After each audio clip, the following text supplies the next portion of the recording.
ને આટલી બધી વસ્તુ હોય. પહેલું કે તર્ક કરવાની શક્તિ હોય ભગવાન આપી છે, બરોબર. પછી બૌદ્ધિક શક્તિઓ આપી છે, બરોબર. એ તર્ક કરશે, તર્કની સરળ ઉપર ચેક કરશે, બરોબર. પછી બૌદ્ધિક રીતે આ બધી વાત આવે છે. બુદ્ધિની શક્તિઓ છે, બરોબર, જેમ મનની શક્તિઓ છે, ઇમેજિનેશન, કલ્પના કરો, બરોબર. પછી તમે ડિટર્મિનેશન કરી શકો, બરોબર. આ ઘણી બધી વસ્તુ છે. તમે ઇમેજ ભૂતકાળનો કરી યાદ કરીને પણ કરી શકો અને ભવિષ્યમાં આવું હશે એમ પણ કરી શકો. વાસ્તવિકતામાં આપણે જવાનું, બરોબર. વર્તમાન દીકરાના મેરેજ થતા હોય ને ત્યારે આપણે વિચારીએ કે હું આવી રીતના ઊભો તો, મારા મિસિસ આવી રીતના આવ્યા, આપણે જૂનું આવે ને, બરોબર. ભવિષ્યનું આપણે વિચારીએ મારા છોકરા સામે પરણે છે પણ આપણને જૂનું યાદ આવે એટલા થાય, બરોબર. પણ આ બે વસ્તુનું કોમ્બિનેશન કરો, બરોબર, અને નવું નિર્માણ કરવાની શક્તિ છે આપણામાં, બરોબર.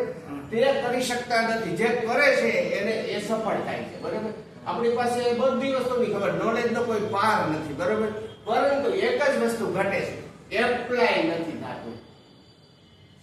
એપ્લાય ન થાય ને એટલે આ તકલીફ છે. બાકી નોલેજનો કોઈ પાર નથી. તમે મને તો મેડિકલ સાયન્સમાં ભણ્યા, તમને બધી ખબર છે, બરોબર.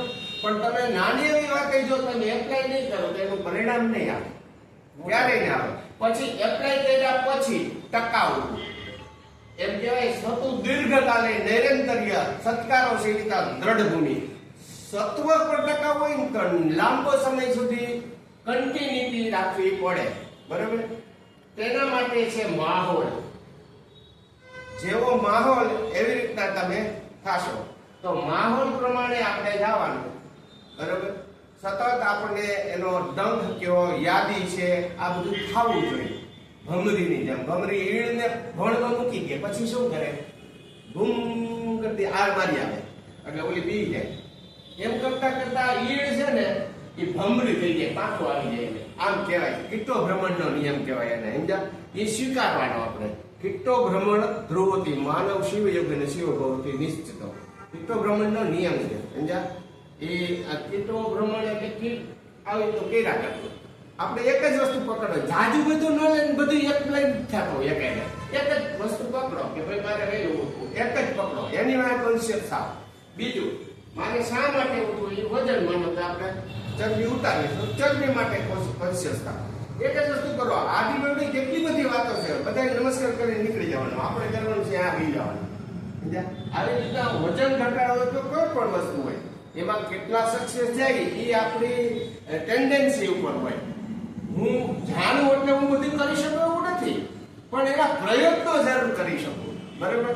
હું જેટલા પ્રયત્નો કર્યા અને જે હું કર્યું એનું પરિણામ છે આજે મારે 5 થી 6 કિલો લેસ થયું, પણ હું સાતત્ય, મારો કોન્શિયસ નહોતું કે વજન ઘટાડે, પરંતુ ઘટી ગયું કારણ કે માહોલમાં આવ્યો. માહોલનું પરિણામ છે, સમજ્યા. એટલે સંસર્ગ જા દોષ ગુણા ભવંતી. દોષ આવશે તો એ સંગથી આવશે અને ગુણ પણ આવશે તો સંગથી આવશે, બરાબર. એટલે સંગ છોડો નહીં, સંગ પકડો નહીં એવું નથી. સંગ પકડો પણ એવા લોકોનો, બરાબર, એવા વાતાવરણમાં જાઓ. બાકી તો ઘણું બધું છે આપણે નક્કી કરવાનું, મારે અહીંયા જવું છે, આ જ કરવાનું છે, બરાબર. બાકી બધું ખબર છે.